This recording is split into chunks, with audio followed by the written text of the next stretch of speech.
How's it going, everyone? Button here. Just came back from holiday. I feel a lot better. And now I want to introduce to you guys a really great, fun, auto-loading tier 10 medium tank. It's going to be the Carro 45. I'm going to show you my setup really quickly, and then we're going to go into a couple replays that I have. There'll be a part 1 and part 2 for this. I have a lot of replays to share, so I hope you guys like it, and let's get right into it. For my consumable, it's really simple. There's not much to think about. You just run double repair and the speed boost, the provisions. I don't think gunpowder is necessary. What I like to do is focus on like the speed aspect. I like to enhance my mobility. I think running gunpowder is super viable, but for now, I just run the cheese head, gear oil, the improved one, and improved fuel. I think that's like the best overall balance for this tank. Ammo, there's so much of it, it doesn't matter, but you're welcome to look at this. And quickly going over the equipment, I run calibrated shells because the pen on this tank is honestly not that great. You just want to improve it. And I run double aim just to try and help with the accuracy. If you're running supercharged and gunpowder, it can be kind of hilarious to see like the shell velocity, but I don't think you need to do that. Defense system, assembly, and toolbox, optics, accelerator, and delivery system. You just want that speed boost and the repairs to come up as much as you can. And yeah, let's start getting right into these games. First game we have here is going to be a Lagoon game. So I see Pathaloopy on the enemy team. He's one of my clan mates from Origin. Right now he's in Ponda, and that's gonna be pretty exciting. Uh, so what I'm commonly looking to do here is just honestly just sit middle, see where the enemy team is, and I'm going to make a decision based off of that. I don't really care where my team goes. I'm not really looking to see what they're going to do for me. I just want to know where they're likely to be, and I could just make plays off of that. Really, what I'm trying to say is, I'm the type of player to just feel things out, get my information, and just try to make it work. I'm going to go middle. I really need to be careful about this spot getting blind fired. It's a bit risky in that aspect, especially in a lobby like this. You don't really know what's going to happen. There's a couple decent players I recognize. I see the S-count cross, and as soon as he enters the bush, I shoot. That way I'm not spotted. And the main thing I'm kind of worried about is when I play Carro, is going to be having that clip always available to me and just making sure that I'm not caught out. I see this E50M, he looks to be overextended, and I see him step into B cap, so I know I can take good advantage of this. He's even backwards too. That's super awesome. I'm going to put in 2 shells, and I see that there's an STB-1 over me, but I wanted to see if I could clear this E50M out, and unfortunately my side turret shot, it doesn't go where I want it to go, so I'm going to have to just reload in my shells.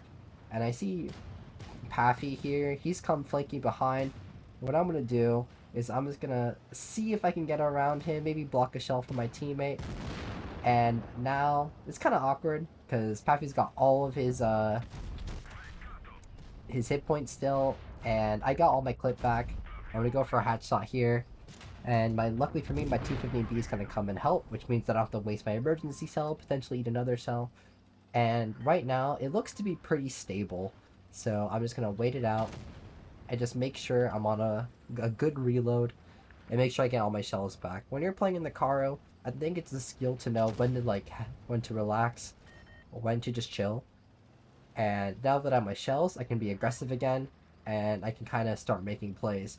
I think this SCV-1 here is going to be pretty good, and now that I kind of forgot where the S-Conk was, so I'm going to get Eden here.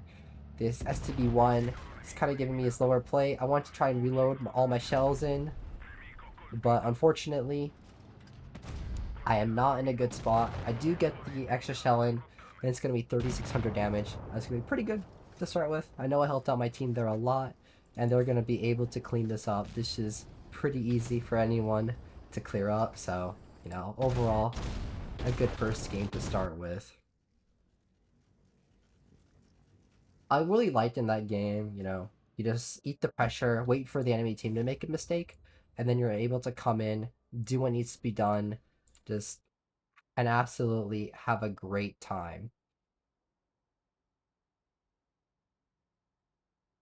This next game is going to be on Desert Sands. We're on the south side. And this is kind of like a routine game where I think I'd look at this type of a game where we have good meds, like we have a Vickers Light, we have 4 meds, and it looks like they have 1, 2, 3 meds, so we have an advantage onto the airplane. And I know that Pappy Loopy will probably come over. So what I'm just gonna do is just make a play that's kind of aggressive. Just take map control in early. Really just see what I can do for this team and get a win. Now, I do see that they're kind of playing a little passively. This Leo's kind of out in the open, but unfortunately, the shot from both.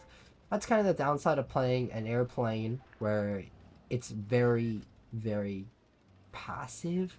Like, I was kind of scared to crest it.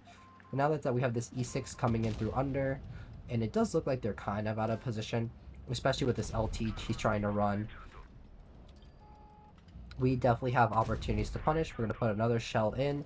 And unfortunately, that was a low roll with 285. I'm going to see if he tries to go up again. But I think we have the Vickers coming behind.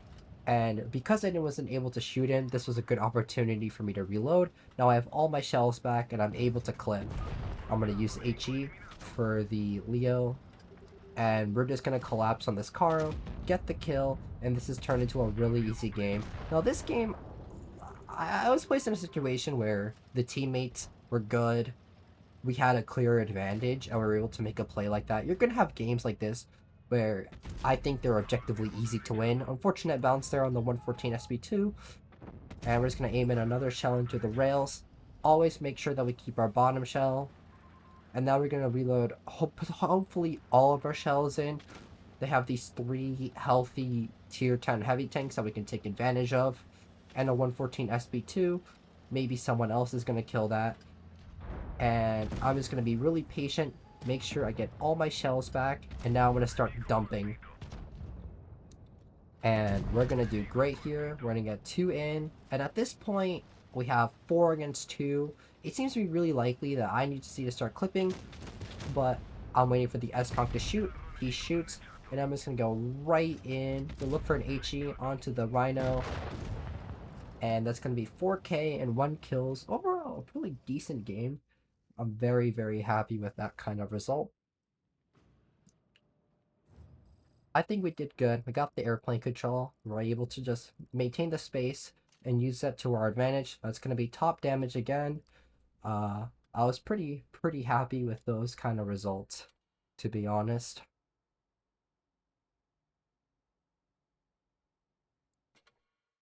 This is a game on Vineyards South.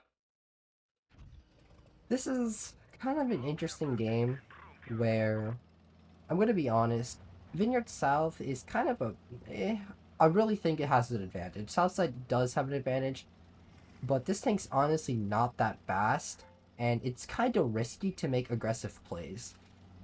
I see this 215B here, and I started going for a little tracking shot.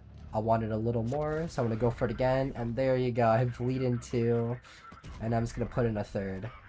Overall, it wasn't the worst trade, I do have to say, but not the best either. And then there's that Carro there. Like, it's kind of not going so great. I'm already down like 800 on my hit points. I did put in 800, so overall, it's not the worst, but it's not the best either. Now my goal for this is to see if I can take advantage of Ruins. The Ruins Carro is probably the weakest player on their team, especially now that he's bleeding. He's definitely looking to run away. Let's see if I can take advantage of that. And now I look for the tank on A-cap, and he's not looking at me, so this is going to be pretty easy. If he's going to give me another shot, that's great. If he's not, that's fine. And they have an STB-1 there. He's definitely in a lot of trouble because I can use my Carro clip to punish. I tried going for a tracking shot there. It definitely missed. And unfortunately, I do eat a shot on the cross. That's definitely not something you want to see. 268 getting a really great nuke there. Honestly, at this point, we're just looking to see if we can punish the 1-1B. He steps out of there correctly, and now they're kind of desperate, and they're pushing into our spawn. So we have 2 options here. We can either push the 1-1B and potentially farm him out, or we could be really patient and see what these heavy tanks are going to give us across the map. I choose to wait and see what's what. Especially with this Vickers here, I do miss that shot. Now that I'm on 2 shells, I'm gonna think about, hey, I need to reload again. So we're just gonna go in for a pretty nice 2 shell reload, push the 1-2-1B potentially, see if I can get a shot in, and then we're gonna look to hopefully cap A cap, or we're gonna return back and start farming out whatever needs to be farmed out. And I'm looking at this right now with the 1-shots all over. They're really bled, and unfortunately someone does pick up on my 113 kill there. That's very unfortunate. I'm just gonna run back as fast as we can to see what kind of damage we can pick up. This Carro is still alive. That's very shocking. Now, you have to be careful on the Carro. Doing snapshots like that, they don't really have the best success. But, obviously, late game, there really isn't that much pressure. So we're just going to do what we can to farm that extra little bit of damage. I only have so much time before these other people are able to have access to the Vickers, so we're just gonna quickly push in on him. I was really happy that I picked up the Carro on the snapshot. Another snapshot in for the Vickers there. That's gonna be a good 3,500 damage result. So even when you're bled, I think the Carro's auto reloading capabilities make it a great farmer, and it's something you want to keep in mind. Where even if you bleed a lot, making aggressive plays, where you're not really thinking of like all the potential outcomes, this gun would really save a lot of games, and that's something that you can always rely on. And that's one thing I really enjoy about playing this tank, where it never really feels like you can't do anything. The only time where you can't do anything is where your ammo rack's been damaged and you don't really have a repair kit. That's when things start to get a little hairy. But until then, this tank feels amazing. Right now, we're going to be on Canyon's south side? Yeah, this is the south side. I honestly can't really tell the difference between the two sides. But anyways, my favorite thing to do on this map is just to go A. I'm going to show you guys my spotting spot that I use for A. I wouldn't exactly say it's the best, but it works sometimes. And it's pretty reliable, in my honest opinion. Only problem is that when they have 2 aggressive light tanks, you kind of have to play scared. They know where I am. You don't really know what's looking down this lane, so you need to be careful. Now I see this E5 here, and I hit a 268 shell. That's what I mean. You don't really know what's there on the middle lane, so you just kind of need to relax. What I did there was a little risky, and I think you should have waited until you got unspotted, but it happens. You know, I just want to have fun, I just want to make an aggressive play, and I definitely got punished for it. That's fine. It happens, it happens. I was kind of surprised to see that the 268 was playing so aggressively. I was expecting him to be more further back, but hey, it is what it is. Anyways, it's time just for me to start making up the damage. I got hit for 690, and I've already got 700 damage. That's something I really like about the Carro, is where, you know, over these last 2 games, I made a mistake with how I interpreted my initial, and the gun wasn't able to equalize. I took 600 damage, 690 to be exact, and I gave about 730. So that's actually really good. And this Vickers is in a really interesting position. And we're going to see if we can put the second one in. That's going to be great. We're just farming a lot here, getting in a lot of good damage. And it seems to be that they're losing middle. And we have A control and C control. So as long as we keep things rational, we should be able to get a really good result out of this game. And the way how they're playing middle, it doesn't really inspire a lot of confidence from me. Now this T100 just made a huge mistake, and he's able to escape out of it with 300 HP, but he took 1 shot from the Minotauro and 1 shot from me.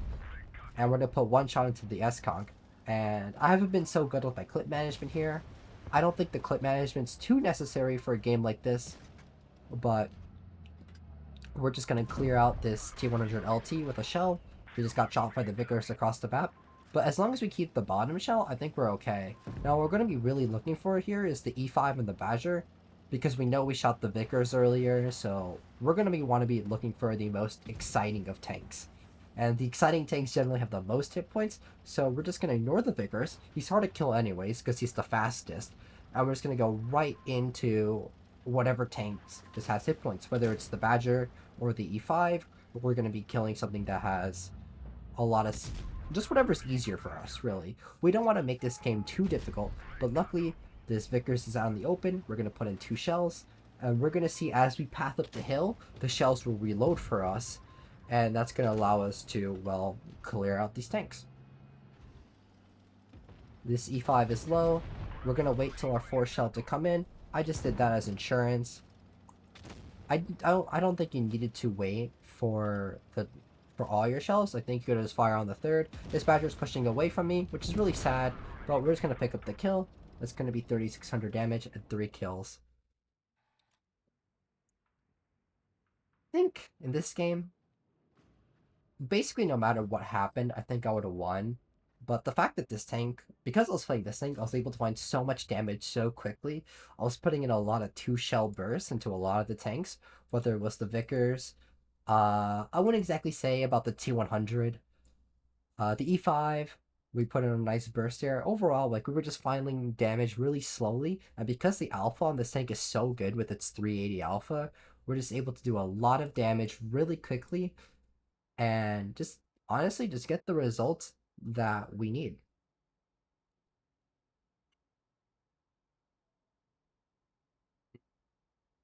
I'm just trying to figure out which replay I want to show, but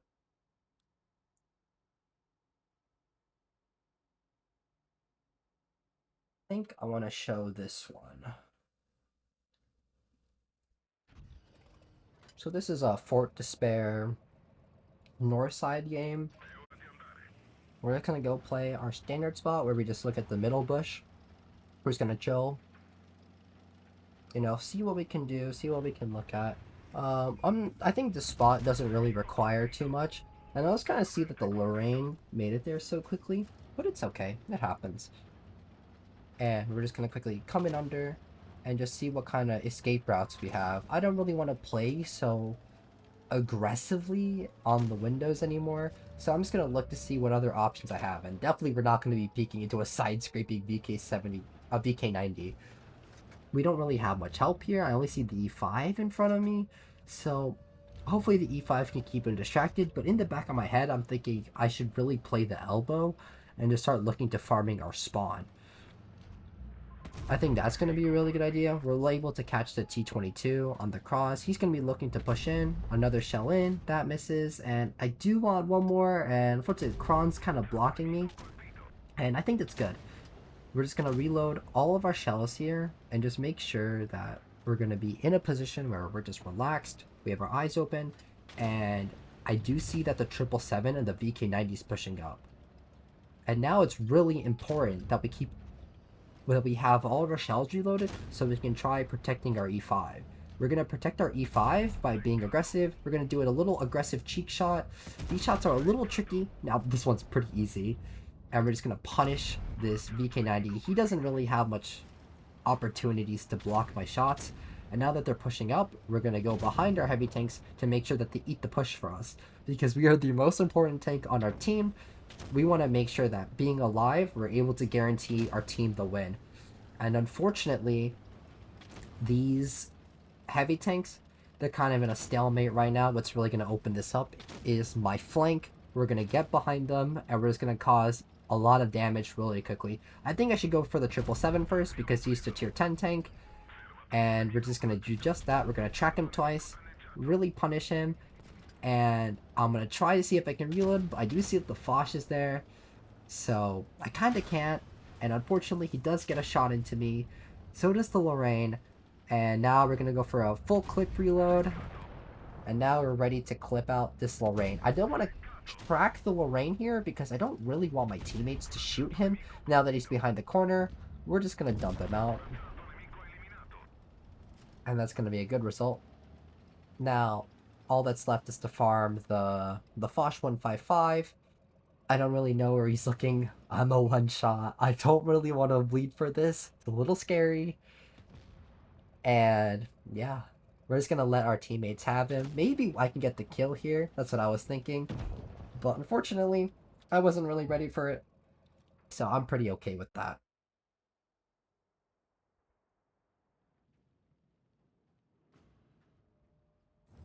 That's going to be for 4,200 and 1 kill. Overall, a pretty decent game. I think you just have to wait for the enemy team to make their mistakes. That was able to. And because we were able to wait for these mistakes, the fact that they were made, we were able to come in and just simply punish them. I thought that was super awesome. And if you're able to replicate that in your Carro game, you should see a lot of success. And finally, we're going to be showing for our last game, it's going to be a little goofy.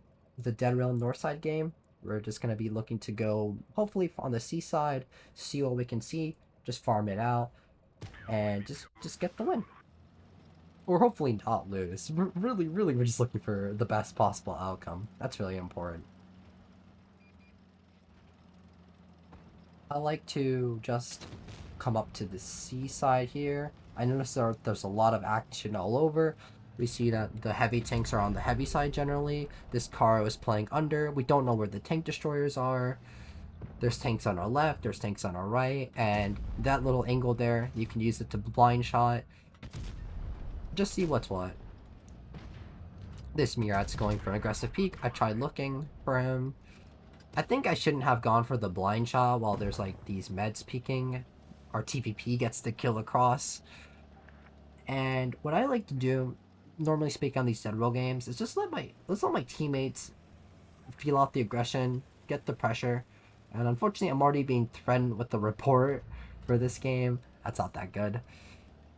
But hopefully we're able to lock in here. I see that this grill is out in the open. Luckily, someone was able to spawn in. We're going to try and reload all of our shells soon and go for a nice succession of tracking shots. Here's the second one. And there's the third. And we're just going to reload our clip. We're going to want to get somewhere safe and reload our clip. We see the Foch is in the back corner of the spawn. And we're not going to shoot our bottom shell here, even though that's very tempting. What we can do is shoot the second shell. But now that he's in spotted, I don't really think he's worth it. I know I'm out in the open for this Foch, but I don't think he's on the... I don't think he's ready to shoot me just yet. So I'm just going to relax. And now that this Carro is looking to be on a reload, I'm going to get the max roll in, which is really lucky. I saved in my shells. And I don't want to push too forward because of the Foch. And I'm trying to reload my third shell in for insurance. But luckily, I have support from the Sheridan, so he's able to put in a shot. And I just type out that was a max roll. I told him to blame his teammates that they got farmed. I thought that was pretty funny.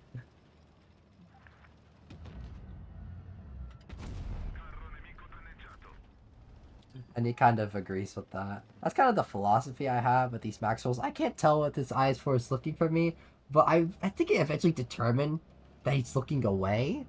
And I realize he's looking at me. A little scary. So I try to go in for a little blind shot there. Really, I'm just trying to feel it out. I'm just trying to relax. I don't want the eyes for to shoot at me. I'm a one shot for him. Like, I don't want to be in a position where I get killed so easily. And yeah, now that he's dead, we're just gonna do 3,200 damage. Get in some kills. Generally with your Carro games, don't worry about doing too much with your clip. Just take your time, be patient, just get your clips to come in. Just let it happen naturally, and you'll have a lot of success. I promise you, this thing is really fun and really enjoyable. And if you're really patient, you'll find a lot of success. I really hope you enjoyed this video. I am feeling a little sick with a cold, so I wasn't able to project the energy I wanted to have, but I hope you really liked the video. I hope this taught you some valuable lessons and hopefully introduced you to a new perspective of playing this game. And yeah, I hope you have a great day, have a good night, and see ya.